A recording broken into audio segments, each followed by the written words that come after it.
بسم اللہ الرحمن الرحیم نحمدہ ونصلی ونسلم علی رسولہ الکریم۔ تمام دیکھنے اور سننے والوں کو السلام علیکم ورحمۃ اللہ وبرکاتہ۔ اللہ پاک حضور سید عالم صلی اللہ علیہ وسلم کی ساری امت کی خیر فرمائے۔ پنجاب میں پہلے ہی بڑی شہرت ہے کہ پنجاب میں 3-4 یا 4-5 بیبیوں کی حکومت ہے، اور بیبیاں ظاہر ہے ان کے پاس عورت کارڈ بھی ہوتا ہے، کوئی بات کریں تو توہین ہو جاتی ہے، تو وہ جو چاہیں کریں، ان کو کھلی اجازت ہے، اور وہ جو کرتی ہیں وہ آپ روزانہ دیکھ رہے ہیں۔ اور گزشتہ سے پیوستہ روز اس پنجاب کی سینئر وزیر صاحبہ نے اسمبلی میں کسی نے سوال کیا کہ عوام مر رہے ہیں، اور حالت یہ ہو گئی کہ ایک باپ اپنے بیٹے کی لاش بغیر کفن کے لے گیا قبرستان دفن کرنے کے لیے، اس لیے کہ اس بیچارے کے پاس کوئی پیسہ کوئی چیز نہیں تھی کہ بچے کو کفن بھی دے سکے۔ یہ اس پنجاب کی بات ہے جس کے اشتہاروں میں بڑے لمبے چوڑے دعوے ہیں کہ پنجاب میں دودھ کی نہریں بہا دی ہیں، شہد کی نہریں بہا دی ہیں، ندیاں بہہ رہی ہیں، اور پنجاب تو پتہ نہیں یورپ بن گیا ہے، پنجاب یہ ہو گیا ہے، وہ ہو گیا ہے۔ یہ اشتہار بازی بہت ہے ماشاءاللہ۔ اشتہار بازی آپ جدھر چلے جائیں، کبھی کبھی بیمار آدمی ہوں ہاسپٹل جانا ہوتا ہے، اور وہاں بھی تصویریں لگی ہوئی ہیں محترمہ کی، بڑی بڑی تصویریں نظر آتی ہیں ہر طرف۔ ہسپتال چلے جائیں آپ، کسی سکول چلے جائیں، کسی کالج چلے جائیں، جدھر بھی جائیں، قبرستانوں تک میں بسوں کے پیچھے، ٹرینوں کے پیچھے تصویریں کہ پنجاب میں انقلاب، اور وہ انقلاب لوگوں نے دیکھا۔ وہ انقلاب کیا ہے؟ کسی ایم پی اے نے سوال کر دیا، اس نے کہا کہ پنجاب میں حالات، عوام کی غربت کے حالات بہت بدتر ہیں، اور بہت زیادتیاں، چھوٹے چھوٹے بچوں سے زیادتیاں ہو رہی ہیں، لیکن کوئی پوچھنے والا نہیں ہے۔ ادھر حکومت 13 ارب کے جہاز خرید رہی ہے، تو سینئر وزیر صاحبہ وہاں تشریف فرما تھیں، انہوں نے اٹھ کے جواب دیا، انہوں نے کہا ہاں جہاز خریدا ہے، ہماری مرضی۔ تو اس کا شور پڑا ہوا ہے کہ اس بیان میں کتنا تکبر اور رعونت ہے۔ جو خبریں ہیں واللہ عالم، کچھ سال میں 800-900 اور 2.5 سالوں میں کو 2200-2300 افراد پولیس مقابلوں میں مارے جا چکے ہیں، جن کا کوئی پتہ نہیں ان کے خلاف کیا کیس تھا، کوئی FIR، کوئی عدالت کا فیصلہ، اور ان کے بارے میں بہت ساری قصے کہانیاں بھی آپ سن رہے ہیں اور خبریں دیکھ رہے ہیں، لیکن وہ کہتے ہیں ہاں کیا ہے، کر لو جو کرنا ہے۔ چند سال پہلے، بلکہ مشرف دور میں ہم سننا شروع ہوئے تھے، کچھ خواتین کو میدان میں اتارا گیا تھا، سیکولر ازم کی علمبردار، ماڈرن اور بے حیائی، فحاشی کو دعوت دینے والی عورتیں، جو پاکستان کو کنجرستان بنانا چاہتی ہیں عورتیں، اور ان سے اسلام آباد، لاہور میں جلوس نکلوائے گئے، امن مارچ، اور نعرہ کیا تھا؟ میرا جسم میری مرضی۔ یہ اتنا بے حیائی پہ مبنی نعرہ تھا کہ آپ اس کی جتنی مذمت کریں کم ہے۔ مسلمان کی تو مرضی اپنی تو ہے ہی نہیں، اللہ اور اس کے رسول کو جان بھی اس کے سپرد کر چکے ہیں، مال بھی اس کے سپرد کر چکے ہیں، مرضی تو اس کی چلے گی ہمارے، لیکن یہاں نعرہ لگوا کے اور نئی نسل کو یہ باور کروا کے بغاوت پہ تیار کیا گیا بہت ساری عورتوں، بچیوں کو، اور اس کا نتیجہ آپ دیکھ لیں۔ لاہور کی سڑکوں پہ جگہ جگہ، پوش علاقوں میں خاص کر، رات کو سڑکوں پہ عورتیں کھڑی ہیں، جوان لڑکیاں کھڑی ہیں، سودا ہوتا ہے، گاڑیوں میں بٹھا کے لے جاتے ہیں۔ تو پھر ہم یہ بھی توقع رکھتے ہیں کہ اللہ کی رحمتیں ہمارے اوپر برسیں گی، مہربانیاں ہو جائیں گی، کو غیب سے ہمارا انتظام ہو جائے گا، اور غیب سے انتظام کرنے والے نے اس کے طریقے بتا دیے ہیں۔ وَلَوْ أَنَّ أَهْلَ الْقُرَىٰ آمَنُوا وَاتَّقَوْا لَفَتَحْنَا عَلَيْهِمْ بَرَكَاتٍ مِّنَ السَّمَاءِ وَالْأَرْضِ۔ اللہ نے تو فرمایا تھا کہ ایمان لاؤ اور تقوی اختیار کرو، پرہیزگاری اختیار کرو، تو اللہ برکتوں کے دروازے کھول دے گا۔ انہوں نے مذاق اڑایا اور الٹا نافرمانی کی، اللہ کریم کہتا ہم نے پھر پکڑ لیا۔ تو پکڑ تو آ رہی ہے روزانہ، بلوچستان میں، کشمیر میں، وزیرستان، خیبر پختونخوا میں کیا کیا واقعات گزشتہ دنوں کراچی میں ناحق لوگ مارے جا رہے ہیں، لیکن اللہ ان کو ہدایت نصیب فرمائے۔ یہ بیبیاں جو بٹھا دی گئی ہیں لا کے جعلی 47 پہ بٹھا دی گئی، ان میں سے کوئی ایک بھی جیتی ہوئی نہیں ہے، ایک بھی جیتی ہوئی نہیں ہے۔ یہ وفادار کہتا ہوں، چلیں اور کوئی لفظ آنے لگا تھا منہ میں، روک لیا ہے اسے۔ یہ وفادار بٹھائی گئی ہیں کہ تم جو چاہو بولو، تمہارے خلاف کوئی بولے گا تو توہین عورت کا اس پہ جرم عائد ہو جائے گا کہ بی بی کی توہین کی ہے۔ اللہ اکبر! توہین رسالت کے مجرم تو دھڑا دھڑ عدالتوں سے بری ہو رہے ہیں، اور توہین چیف منسٹر اور سینئر منسٹر اور وزیر اطلاعات صاحبہ، وہ تو اب سپیکر کو بھی آنکھیں دکھا رہی ہیں۔ ساری دنیا نے دیکھا سپیکر کو، انہوں نے کہا کہ آپ نے جو درس دیا، لیکچر دیا، سپیکر صاحب کو بھی غصہ تو آیا، تھوڑا سا اللہ کرے غصہ آئے، کوئی سچی بات کریں، سچ کے ساتھ کھڑے ہوں۔ آئی جی کو طلب کیا انہوں نے کچھ مسئلوں پہ۔ اسمبلی کا کام تو یہی ہے کہ وہ نگرانی کرے، کہاں کہیں کو افسر ظلم تو نہیں کر رہا، لیکن بدقسمتی سے اس سے آنکھیں بند کی ہوئی ہیں افسروں نے۔ میں نے بہت ساروں سے پوچھا، یہ لبیک کے جو افراد پکڑے ہوئے ہیں ان کا جرم کوئی؟ وہ کہتے ہیں ہم نے تو پکڑے نہیں۔ کوئی ذمہ داری بھی نہیں لیتا نا، کوئی ذمہ داری لے، عدالت میں پیش کرے، عدالت میں ان پہ فرد جرم عائد کریں کہ یہ جرم ہے، انہوں نے کیا ہے، انہوں نے پرامن احتجاج کرنے کا حق استعمال کیا ہے، ان کو جرت کیسے ہوئی پرامن احتجاج کرنے کی؟ پاکستان میں یہ جو اس وقت حکمران بیٹھے ہوئے ہیں ان کے خلاف کوئی نکل سکتا ہے؟ سوال ہی پیدا نہیں ہوتا۔ نکلے گا تو پھر وہ سیدھی گولیاں مار کے کہیں گے کہ ہاں ہماری ہیں گولیاں، کر لو جو کرنا ہے۔ تو محترمہ کا بیان جو ہے وہ موضوع بحث بنا ہوا ہے۔ میں نے گزشتہ ویلاگ میں مؤدبانہ گزارش کی تھی کہ ڈرو اس وقت سے کہ آپ کے یہ بنائے ہوئے ظالمانہ قانون آپ پہ استعمال ہوں گے، بنوائے بھی آپ سے جا رہے ہیں، اور آپ نے ظلم بڑا کر لیا ہے، جو کیا ہے یہ آپ سے حساب کتاب ہوگا اس کا، اور یہ آپ کے بنائے ہوئے اپنے قوانین آپ کے خلاف۔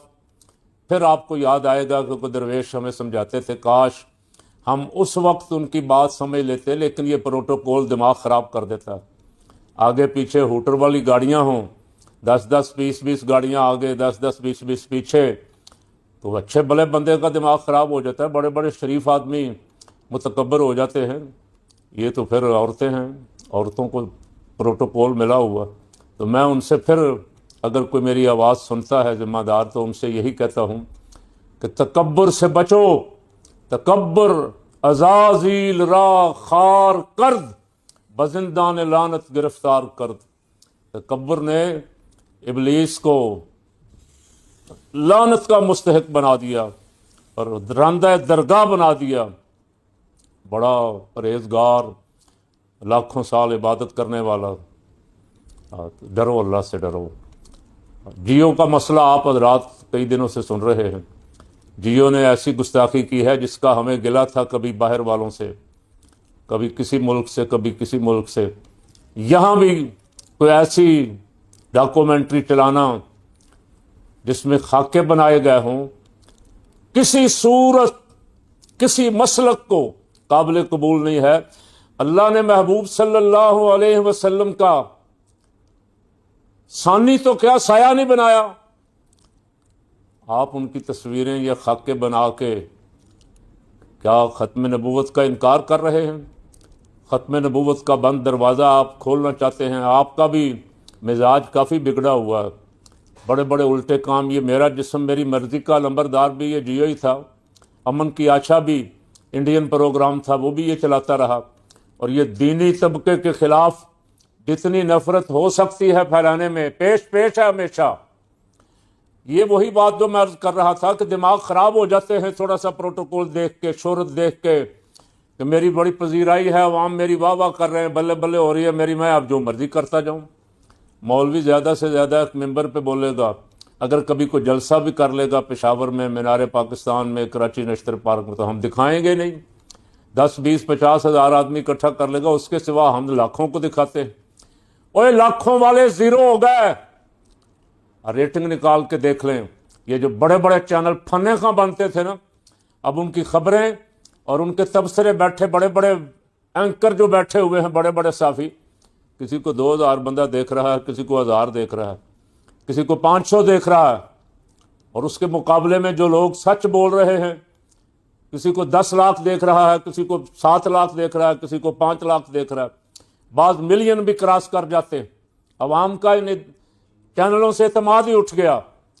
جس طرح پی ٹی وی تھا نا، سرکاری چینل جو کچھ کرتا تھا، اس کو چھوڑ کے، ریڈیو پاکستان کو چھوڑ کے لوگ کسی زمانے میں اور مختلف مواقع پہ جب پاکستان میں کوئی اپوزیشن کی تحریکیں چل رہی ہوتی تھیں تو ان چینلوں، P T V, radio Pakistan کو چھوڑ کے بی بی سی دیکھتے تھے۔ یہاں تک نوبت کیوں پہنچنے دیتے ہو؟ اپنے چینلوں کو آزادی دو، جو خبر ہے سچی عوام تک پہنچائیں تاکہ لوگوں کا اعتماد بنے اپنے اداروں پہ۔ کیا ہو جائے گا؟ مشرف ڈکٹیٹر تھا، لیکن یہ سارے چینل اسی کے دور میں آئے اور اس نے آزادی دی۔ یہ سارے صحافی بھی تقریباً، یہ جو چینلوں پہ بیٹھے ہیں، یہ اسی دور کی پیداوار ہیں، اور تم سے تو زیادہ 1000 درجہ بہتر برداشت اس میں تھی، اور کھلم کھلا بیٹھ کے اس پہ تنقید کرتے تھے، اس کے پروگراموں کو ڈسکس کرتے تھے، لیکن تم نے آ کے ستیہ ناش کر دیا، لوگوں کا اعتماد ہی ختم ہو گیا۔ گزشتہ رات لاہور میں ایک بڑا المناک حادثہ ہوا۔ کانا میں ایک ٹیوشن سینٹر میں بچے چھت گرنے کی وجہ سے، پہلی خبر 15 کی تھی، 14 کی، پھر 18 کی خبر بھی چلتی رہی۔ ایک گھر کے 3 بیٹے، ایک خاندان کے 5 یا 7 افراد۔ ظاہر ہے بیچارے غریب لوگ جو اپنے گھروں میں اپنا پیٹ پالنے کے لیے، اپنی زندگی کا نظام چلانے کے لیے ٹیوشن سینٹر بناتے ہیں، غریب ہیں۔ حکومت نے تعلیمی بجٹ، صحت بجٹ، فلاں بجٹ سب اڑا دیے۔ جہاز بجٹ موجود ہے، جہاز 13 ارب کا جہاز، اور 84 کے پتہ نہیں 86 کروڑ روپیہ اس پہ سالانہ خرچہ، غیر ملکی پائلٹ، اور ان پائلٹوں کی تنخواہ بھی کروڑوں میں۔ اس کی اجازت ہے۔ ثواب دیدی فنڈ وزیر اعظم ہاؤس کے بڑھا دیے گئے، وزیر اعلیٰ ہاؤسوں کے ثواب دیدی فنڈ بڑھا دیے گئے۔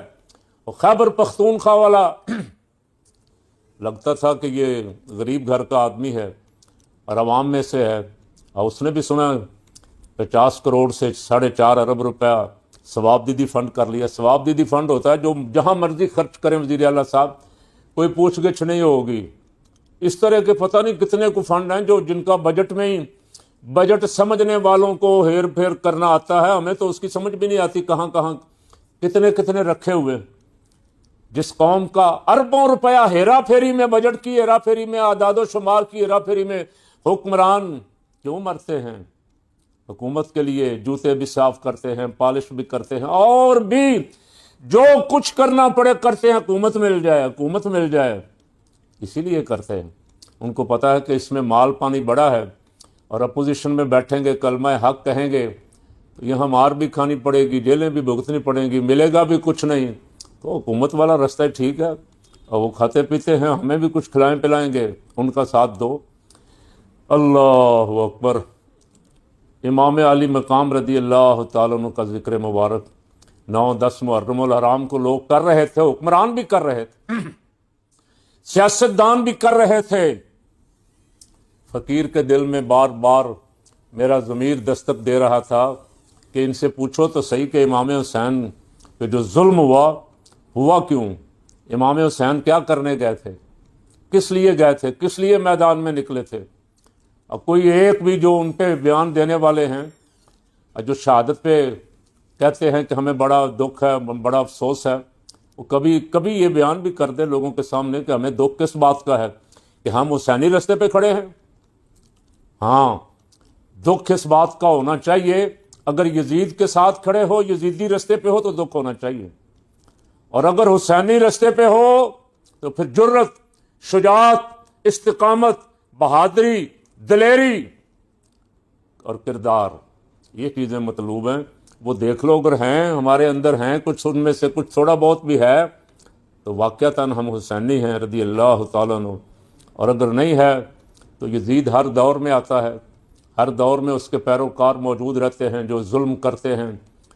168 بچوں پہ حملہ کیا ٹرمپ نے، 168 چھوٹی چھوٹی بچیاں سکول کی، اور جو کچھ نیتن یاہو نے کیا غزہ میں، 1,00,000 سے زیادہ بچے، جوان، بوڑھے، مریض سب تہہ کر دیے، ناحق خون بہایا۔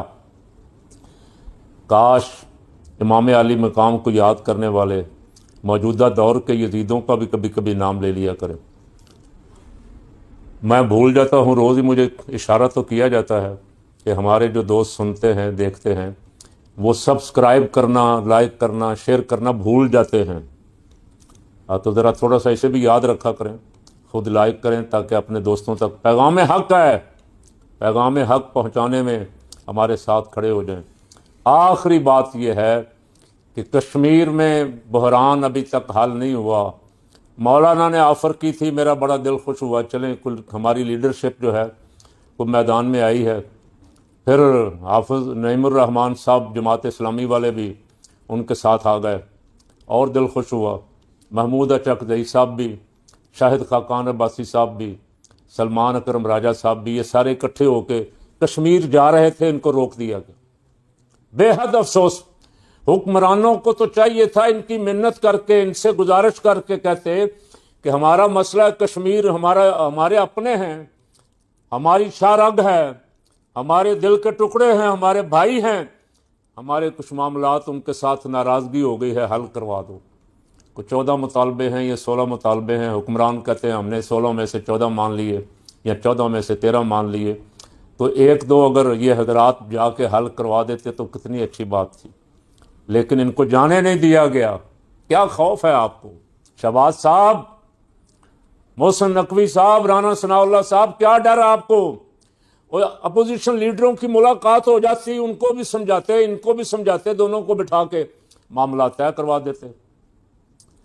لیکن اگلے دن کل خبر سنی کہ وہ کام تو ابھی نہیں ہو سکا، اللہ کرے جلد ہو جائے۔ یہ حضرات جنہوں نے کوشش کی ہے، میں ان سب کو سلام پیش کرتا ہوں، لیکن وہ نہیں ہو سکا، اور آزاد کشمیر کے الیکشن کے لیے بلاور اور مولانا کا اتحاد ہو گیا۔ جہاں آگ لگی ہوئی ہے، سیاسی جماعتوں کو اس کی فکر کم ہے، اپنی سیٹوں کی فکر زیادہ ہے کہ ان کے ساتھ ایڈجسٹمنٹ کر لیں، کوئی 2-4 ہمیں بھی مل جائیں، کوئی 2-4 ہمیں بھی مل جائیں، ایک آدھی وزارت مل جائے گی، اپنا حصہ، مال پانی ہمارا بھی بنتا رہے گا۔ مولانا میدان میں نکلے تھے، مولانا کو چاہیے تھا بلاول کو پوچھتے، تیری حکومت ہے آزاد کشمیر میں، حکومت کیا کر رہی ہے؟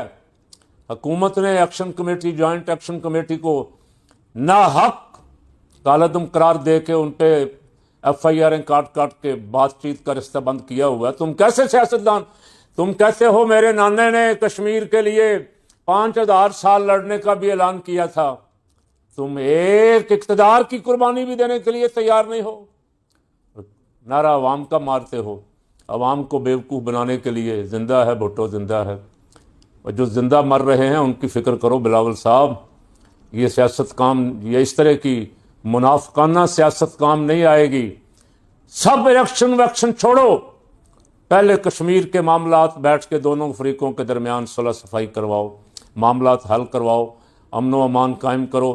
لوگوں کو جو کئی دنوں کے بیچارے احتجاج پہ ہیں، جن کے گھروں میں نہ آٹا پہنچ رہا ہے، نہ گھی پہنچ رہا ہے، نہ دیگر اشیاء ضرورت پہنچ رہی ہیں، ان تک یہ ساری چیزیں پہنچنے دو، ان کے کام آؤ، معاملات ٹھیک کرو، پھر الیکشن تو پڑا ہوا ہے، اس عمر پڑی ہوئی ہے ساری۔ 1 جولائی میں نہیں تو اگست میں ہو جائیں گے، ستمبر میں ہو جائیں گے، 2 مہینے بعد ہو جائیں گے۔ یہاں زبردستی بھی تو قبضہ کر کے محسن نقوی 3 مہینے کی بجائے کئی مہینے بیٹھا رہا، اور اوپر نگران حکومت جو تھی وہ 3 مہینے کی بجائے وہ بھی زیادہ دیر بیٹھی رہی۔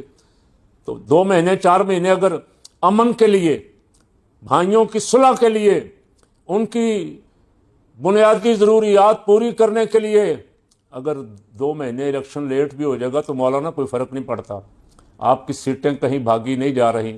اس بلاول یہ بھی بچڑا ہے آپ کا، اس کو بھی سمجھائیں کہ پہلے انسانوں کی خدمت کرو، عوام کی خدمت کرو، یہ رستہ اختیار کرو۔